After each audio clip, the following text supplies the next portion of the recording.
Taip, reikia sėdėti, kad matyčiausi.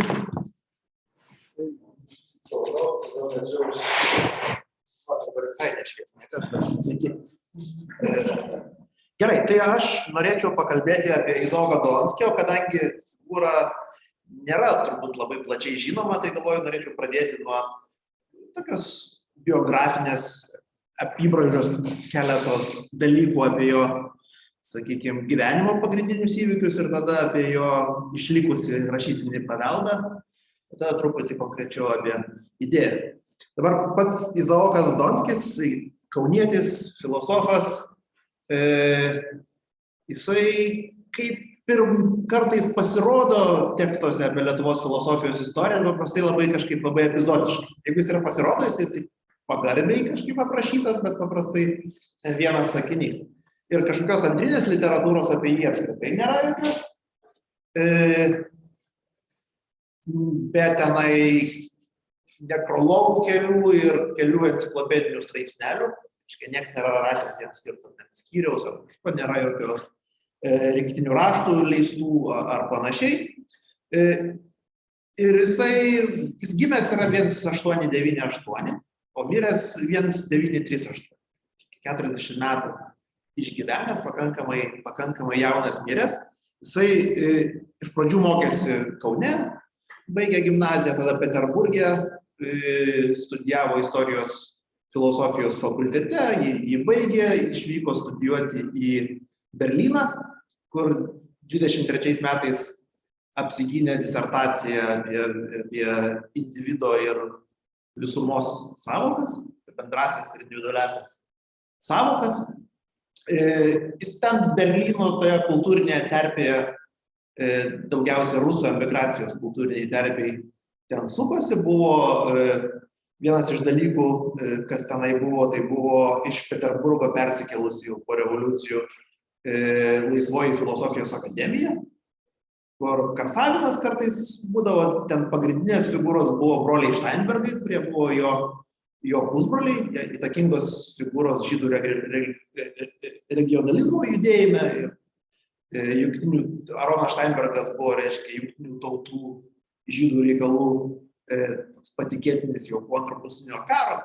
Stambios figūros apskritai sionizmo, regionalizmo kontekste. Aleksandras Koževas, kuris vėliau Prancūzijoje kaip toks valstybės veikėjas ir Hegelio populiarintojas karjerą savo pasidarė, jis irgi buvo dalis to būrelio, ten kažkaip žmonės iš Kuarė, iš Jasperso aplinkos sukosi, ten tokia ta intelektualinė aplinka buvo. Tad pats Donskis vis būdavo ir Kaune, tame tarpe dėl to, kad jo tėvai buvo dar gyvi, jisai darė kažkiek pastangų Kaune ne tik žydiškose organizacijose ten įsitvirtinti, kur jisai dėstė aukštosiuose žydų kursuose, buvo ten visokių valdybų narys, nuo našlaičių namų iki etnografinių draugijų ir taip toliau. Toks buvo plataus profilio intelektualas, jisai dėjo pastangų ir, sakykime, lietuviakalbėje akademijoje įsitvirtinti, teikė paraišką VDU būti docentų, tai reiškia, habilitacijai pateikė darbą vokiečių kalba apie kitų protų problemų, svetimų kitų žmonių psichikos būdų pažinimo klausimai. Yra išlikusi recenzija to darbo Vrublevskio bibliotekoje, Sėzemono rengta, Štraufo pasirašyta, kur ten jie labai stipriai rekomenduoja, kad reikėtų šitą docentą patvirtinti, bet panašu, kad problema buvo ta, kad švietimo ministerija niekaip nepripažino jo daktaro disertacijos, parsivežtos iš Berlyno. Yra valstybės centriniam archyve išlikę, yra, reiškia, Vilniaus universiteto archyve, kur yra VDU katedrų knygos viso. Yra, reiškia, posėdžių protokolai, kur nuo 34 metų iki 35 metų vis prašoma, kad atidėtas sprendimas dėl to, kad ministerija vis neduoda atsakymo dėl disertacijos patvirtinimo. Centriniam archyve yra dar vėlesni dalykai, jau iš 35 metų vidurio, tai reiškia, kažkur jau 2 metai nuo to proceso pradžios, kur Donskis dar kartą bando ministeriją įtikinti, kad jo disertaciją patvirtintų, bet vėliau nėra išlikusių jokių kažkokių raštų, ar tas įvyko ar neįvyko, bet Donskis tada jau su Lietuva mažiau reikalų turėjo nuo maždaug 35 metų ir daugiau Londone leido laiką, kuris prieš tai 32, 30, 33 metais dar tarptautinės teisės studijas baigė ir daug turbūt jau intensyviau buvo susitelkęs į politinius įvairius klausimus ir jo, sakykime, raštai įvairūs, jie didžiąją dalimi yra kažkur 32-35 metų periodų, daugiausiai publikacijų. Iš esmės nieko nėra su vėlesniu datavimu publikuota. Tai gali būti, kad ten buvo kažkokio ir tokio nusivylimo akademija, kur jam nepavyko formaliai gauti darbo štai Kaune. Dabar jis pats mirė 38 metų gale pakeliui į Londoną į regionalistų kongresą ir yra palaidotas Banjo kapinėse Paryžiuje. Palikuonių neturėjęs yra, jo žmona Marija Donskienė, aš iš Banjo kapinių knygos sužiūrėjau, kad jinai kažkaip sumokėjo už to kapo amžiną išlaikymą. Tai buvo tokia forma, reiškia, laikino ir amžino išlaikymo. Ir iš jos kažkaip daugiau ten tokių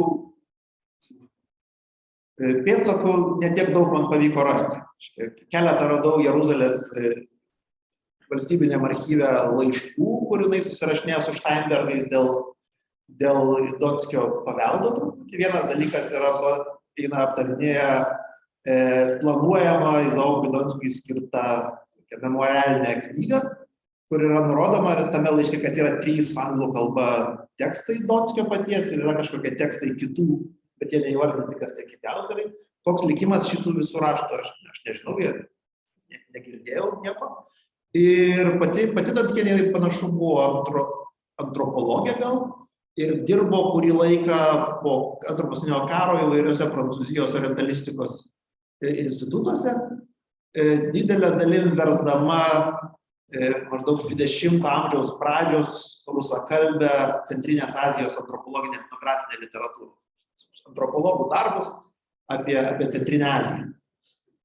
Tai 64 metais mirė, tame pačiame kape palaidota ir kapinių knyga nurodo, kad nėra jokių, reiškia, nėra šeimos narių, kurie būtų kažkaip, reiškia, perėmėjai to kapo. Tas jos kapas lieka amžinai Banjo kapinių priežiūrai.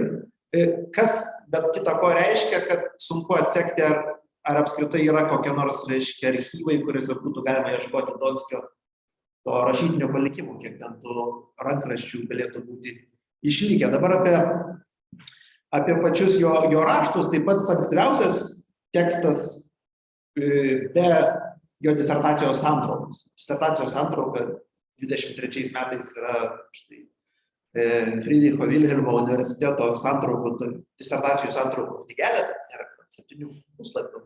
Ta santrauka, pats disertacijos tekstas veikiausiai nėra išlikęs, bet publikacija pirma, kokią man yra tekę matyti, tai yra 25 metais Prahoje leisdame rusų emigrantų žurnale Logos, filosofijos žurnalas, kuris iki 17 metų keli numeriai buvo išėję Peterburge, paskui keli numeriai išėjo po pertraukos Prahoje, ten yra Bertrano Russelo Mysticism and Logic knygos recenzija Donskio parengta, bet tame pačiame numeryje yra ir Sėzemono keli tekstai ir taip toliau, kurie gal net ir mažiau čia žinomi.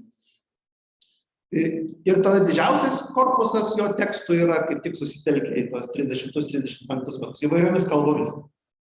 Yra lietuviškai 5 tekstai, čia netgi pasižymėjau pavadinimus, 4 logose, 1 židinyje, logose yra praėjusio laiko būties problema, laiko pažinimo problema Švento Augustino filosofijoje, sielos reiškinių erdvumo klausimų, maždaug būtų apie psichologinių predikatų erdvinę lokalizaciją. Ar yra prasmės kalbėti apie tai, kad kažkokios psichologinės sąvokos gali būti aprašomos kaip egzistuojančios erdviškai kažkokios smegenų struktūros.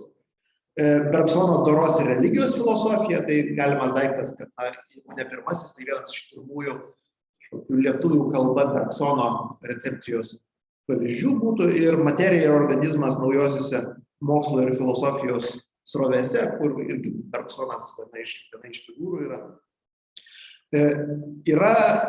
Tai, žodžiu, dėl kalbų, kuriomis jisai publikavo, tai yra, reiškia, vokiškai, plus tas habilitacijos darbas vokiečių kalba, kuris tikėtina neišlikęs, tada rusiški tekstai, tada yra šitie lietuviški tekstai, tada yra jidiš tekstai, yra jisai 35 metais Kaune yra išėjusi rinktinė Gedanken Leben, jidiš kalba, mintis ir gyvenimas, kur jisai buvo vienas iš redaktorių kartu su savo teta Estera Eliašovaitė, kuri veikiausiai yra pirma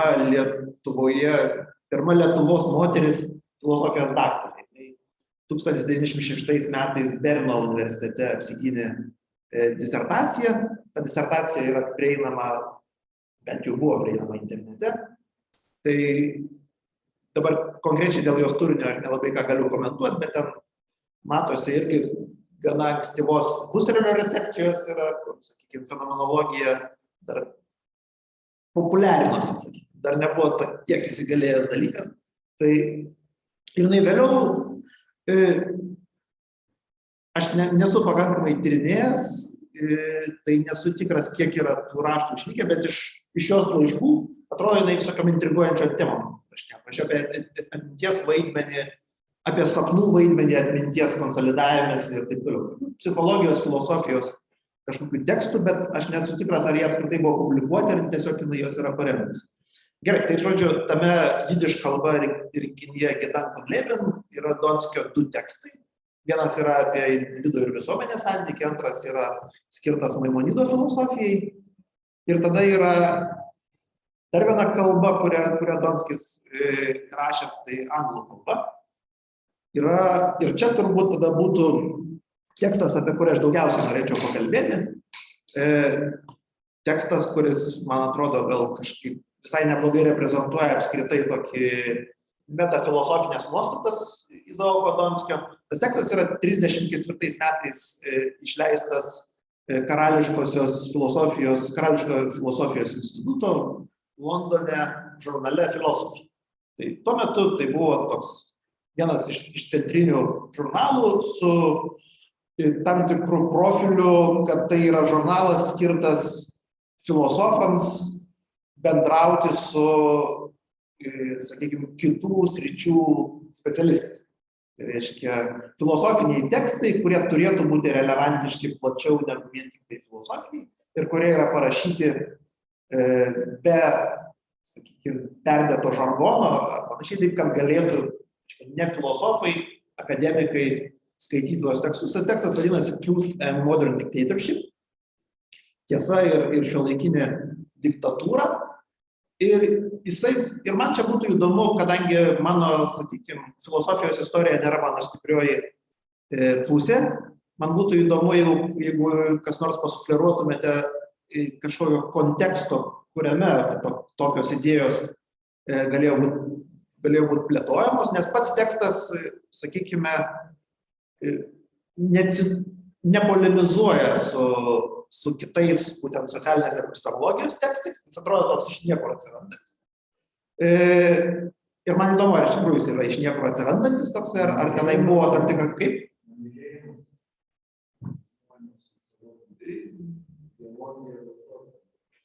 Gerai, tai aš taip prieisiu truputį prie tematikos ir tada dar pasikartosim dėl Mannheimo.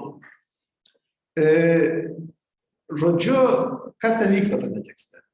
Tai iš tokios metafilosofinės prieigos pusės, tai yra tai, kas vyksta daugelį Izaoko Donskio tekstų, tai yra jisai ima tam tikrą labai abstrakčią bendrą konceptualinę schemą ir tada, reiškia, bando pateikti loginę geografiją įvairių įmanomų pozicijų. Užkloti ant diskurso, tą loginę geografiją, identifikuoti įvairias galimas pozicijas. Ir dabar tas konceptualinis toks tinklas, kurį jisai bando uždėti ant šitame tekste, tai yra jis klausia, ar esama tam tikro sąryšio tarp politinių santvarkų ir epistemologinių režimų. Tai reiškia, ar yra taip, kad tam tikros politinės santvarkos tuo pačiu turės interesą savo valdinių epistemologiniuose įsitikinimuose, yra tame tarpe metaepistemologiniuose įsitikinimuose. Tai reiškia, ar turės interesą, kad žmonės gyvenantis toje, sakykime, jurisdikcijoje turėtų tam tikras metaepistemologinės pažiūros apie tai, kas yra tiesa. Kad jie turėtų tam tikrą tiesos teoriją. Ir jis tada sako, mes galime kaip tam tikrus idealiuosius tipus apsibrėžti diktatūros epistemologiją ir demokratijos epistemologiją. Ir jis daro du binarinius pjūvius šitoje. Sako, vienas dalykas yra meta epistemologiniuose įsitikinimuose, kuriais gali būti suinteresuotas politinis režimas, gali būti dvi bazinės tiesos sampratos. Viena tiesos samprata numatytų, kad tiesa yra reliatyvi interesams, tai reiškia, tiesa yra tam tikra, yra priklausoma nuo praktikos, nuo tam tikro praktinio pragmatinio intereso. Ir kita pažiūra būtų, kuris sakytų, kad tiesa nėra niekaip priklausoma nuo praktikos ir pragmatinių interesų, tai yra tam tikra objektyvi teiginių savybė. Ir tada jisai sakytų, kad diktatūros būtų būtent tos, kurios sakytų, kad tiesa yra nuo interesų priklausomas dalykas. Ir jisai sakytų, kad demokratijos yra tos paprastai laikosi būtent objektyvios tiesos kriterijus. O antras pjūvis binarinis, kurį jis daro, jis sako, ar valstybės yra suinteresuotos, skirtingai negu prieš tai būtent metaepistemologiniuose įsitikinimuose apie tiesos sampratas, čia dabar ar jos yra suinteresuotos tam tikro turinio teiginių plėtra, ar bando ją sustabdyti. Ir sako, tai vėl bus tada dvi galimybės. Reiškia, bus režimai, kurie bando stabilizuoti populiacijos įsitikinimus, leisdami tik tai vieną įsitikinimų kažkokią aibę. Ir bus tada valstybės, sakykime, santvarkos, kuriuose egzistuos šiame lygmenyje pluralizmas, tai reiškia, bus toleruojamos labai įvairios, dažnai nesuderinamos nuomonės.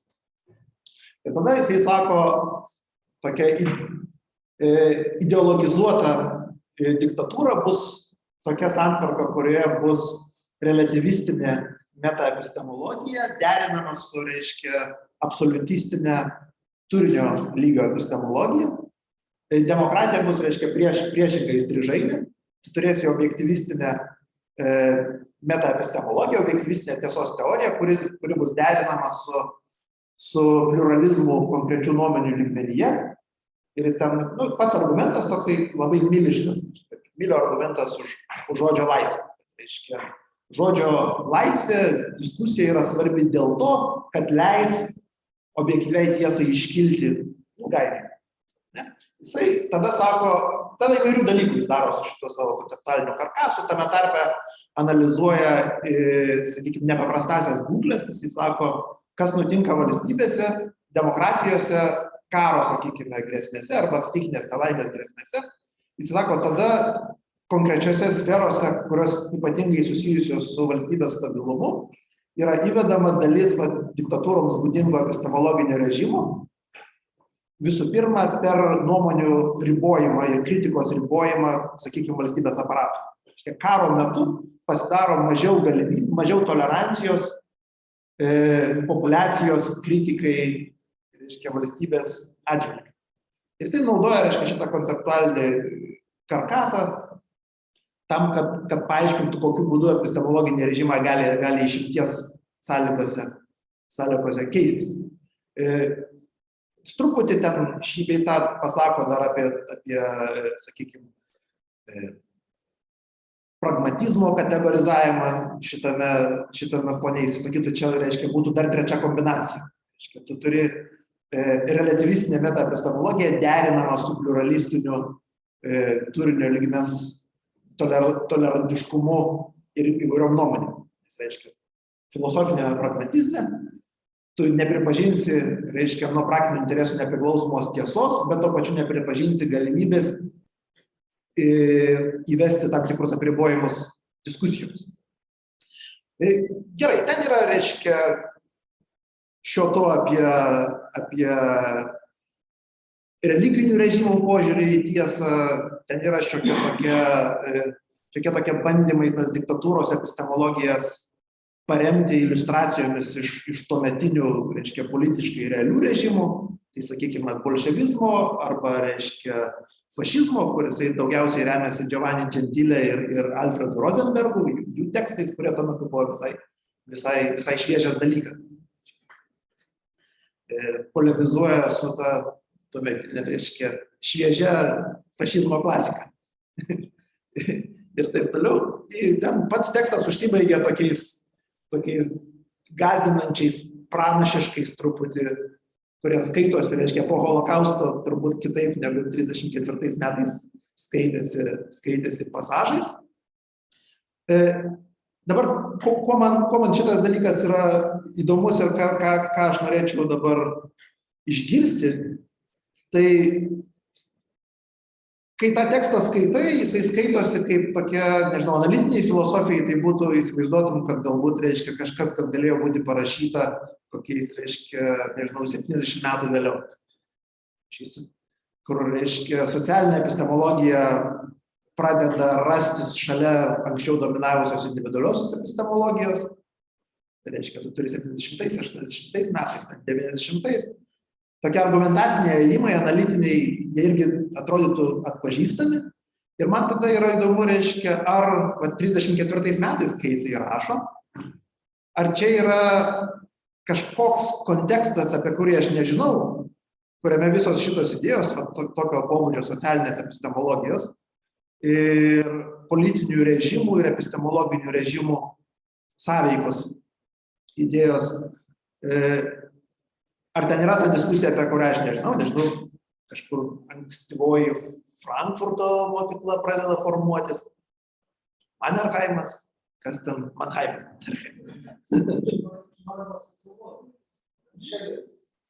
Bet čia, gerai, bet kurie? 20.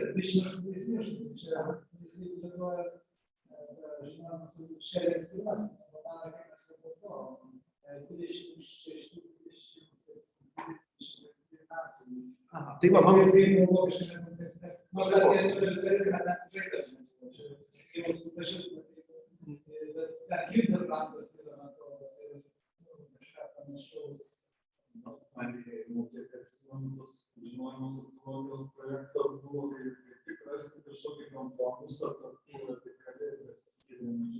pasaulėžiūros, nes svarstė, kaip tą analizmą su fašizmu, su komunizmu, reiškia, būtų kaip galėtų įgyvendinti. Vertikaliai, šviešiamas. Aš gal parašysiu e-mailą, užklausiu dėl nuorodos konkretesnės. Nes, jo. Man atrodo, dar yra tas epistemologinis lygmuo visi svarbus su tuo, kad bendresnė intelektualinė tendencija, kad kokį IGS, tai bus kaip demokratijos kritika, laikomas demokratijos proponentų, tai su to nėra. Tai kaip tik paprastai demokratija yra kaltinama to, kad yra relativizmas epistemologiniam lygmenyje, ir iš esmės, ir čia demokratijos nuomonės. Kaip, ne, gal nėra tiesiogiai įvardijama, nes nelabai yra tokio autoriaus vienoje, kurį taikyti, man atrodo, vis toks. Ta bendra kultūrinė tendencija bando reaguoti. Ir čia Lietuvoje turbūt irgi buvo kažkiek tas Maceinos mąstyme gal. Jis dar Maceiną dar nepublikavo. Taip, čia, ta prasme, labiau italų, ta prasme, net vairas, kad pradeda gal 36-ais Gentile, tam buvo pasidėjęs publikuoti, dar kažkaip nepublikuoti.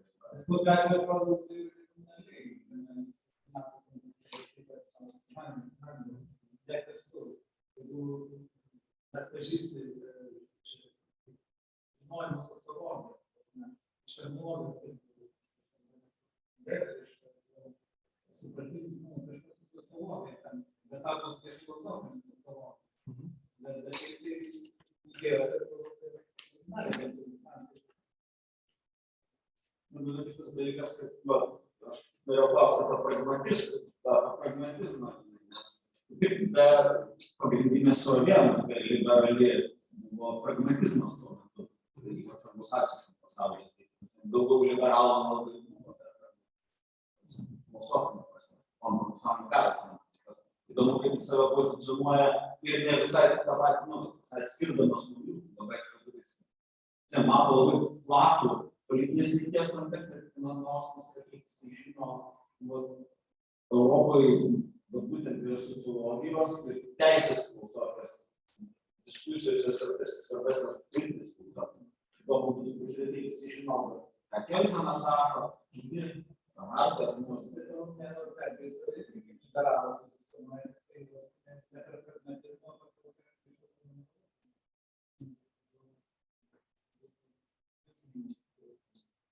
tai gal diskusija bus galima pratęsti, bet aišku,